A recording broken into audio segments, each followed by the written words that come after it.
Voici un acronyme de 5 lettres en anglais dont vous n'avez sans doute jamais entendu parler. OSINT, ce qui veut dire Open Source Intelligence, ou en bon français, le renseignement en source ouverte, c'est-à-dire tout ce qu'on peut engranger comme information grâce à des données en libre accès.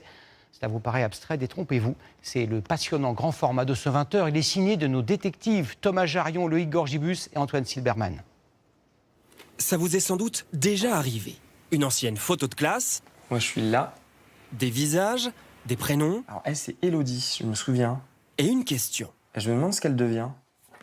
C'est parti pour une petite enquête sur les sites spécialisés, sur les réseaux sociaux. Et au détour d'une photo publiée par une de ses amies... Est-ce que ça serait elle, ça? Ah oui, c'est son profil, c'est elle. Quelques messages plus tard... Salut. Ça va et toi? Les retrouvailles. Bah oui, ça fait longtemps. Ça nous rajeunit pas. Ce que je viens de faire, ça porte un nom. L'OSINT. En anglais, Open Source Intelligence. Comprenez? Savoir bien chercher sur Internet sans rien faire d'illégal. Si le terme ne vous dit rien, vous êtes pourtant nombreux à enquêter en ligne sur vos futurs employeurs, vos artisans avant de les embaucher, ou sur d'anciennes connaissances. Des amis d'enfance, une tante qui était éloignée. J'ai réussi à rentrer en lien avec eux. C'est vraiment intégré dans notre quotidien. Je pense que la personne qui veut me trouver, elle peut me trouver. Il y a les pratiquants amateurs d'un côté et les professionnels de l'autre. L'un d'eux a accepté notre défi. Là, on voit pas le nom de la rue. Avec cette simple photo, peut-il nous retrouver? Rendez-vous ici à 16h. L'heure tourne, et à 16h pile... Bonjour, vous allez bien? Ça vous a pris combien de temps? Vous trouvez l'adresse? Ouais. Quelques minutes. Quelques minutes? Ouais. Comment a-t-il fait? Avec plaisir. Ça, c'est la photo que tu m'as envoyée. Et on peut très simplement, avec un simple navigateur, isoler la cheminée. Et Google va nous donner l'information ici, entre autres. Cheminée du front de Cheminée Seine à du front Paris. de Seine à Paris. Ah oui. Grâce à une carte 3D, facile ensuite de retrouver d'où a été prise la photo. Géolocaliser une image publiée sur Internet, un jeu d'enfant ou presque. Mais pour traquer une personne, rien ne vaut ce site gratuit et bluffant. Si tu as des photos de toi sur Internet, normalement, le site devrait en trouver quelques-unes. On essaye? Ouais. Vous donnez à cette intelligence artificielle une photo de vous, Oui, c'est moi. et en quelques secondes, C'est parti.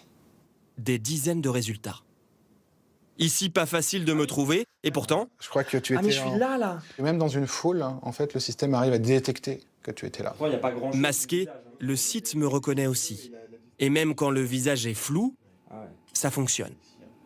Faire de l'OSINT, c'est connaître et maîtriser ces outils. Il n'y a pas un outil, il en existe des dizaines, des centaines, voire des milliers. Il s'en crée tous les jours, il en meurt tous les jours, donc il faut se tenir au courant. À quoi et à qui concrètement servent ces outils? Eh bien aujourd'hui, le fisc français, par exemple, scanne les cartes satellites pour traquer les piscines non déclarées. Les assurances, les banques n'hésitent plus à parcourir vos réseaux sociaux avant de vous faire confiance. Et en cas de divorce, votre vie digitale peut cette fois être décortiquée pour prouver une infidélité. Ces techniques bouleversent des centaines de métiers. Nous sommes à la bibliothèque de l'Institut national d'histoire de l'art. 1 700 000 livres, documents, archives.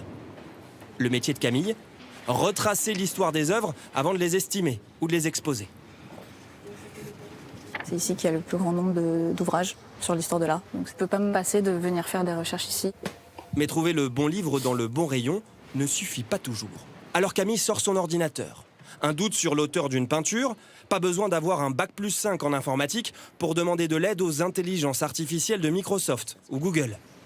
Et quand elle utilise un moteur de recherche, elle tape de curieux mots-clés.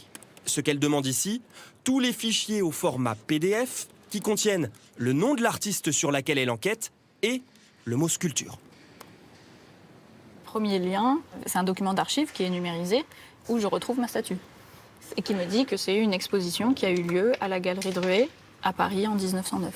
C'est pas du tout les premiers résultats qui paraissent quand on fait une recherche Google classique. Donc je l'aurais pas trouvé avant un certain temps. Gagner du temps, ça intéresse Camille, ça intéresse aussi le FBI.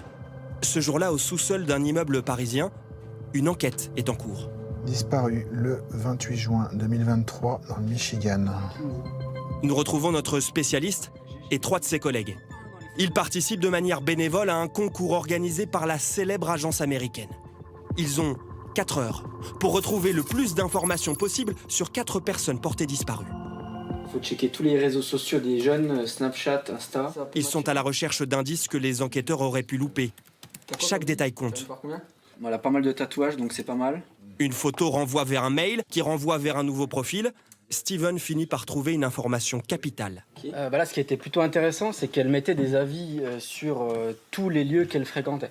Donc on pouvait voir qu'elle avait des contentieux avec notamment une banque qui lui a refusé un crédit, un prêt. Un problème d'argent, c'est parfois un motif de disparition. Cette information sera-t-elle utile aux enquêteurs? Nous ne le saurons pas.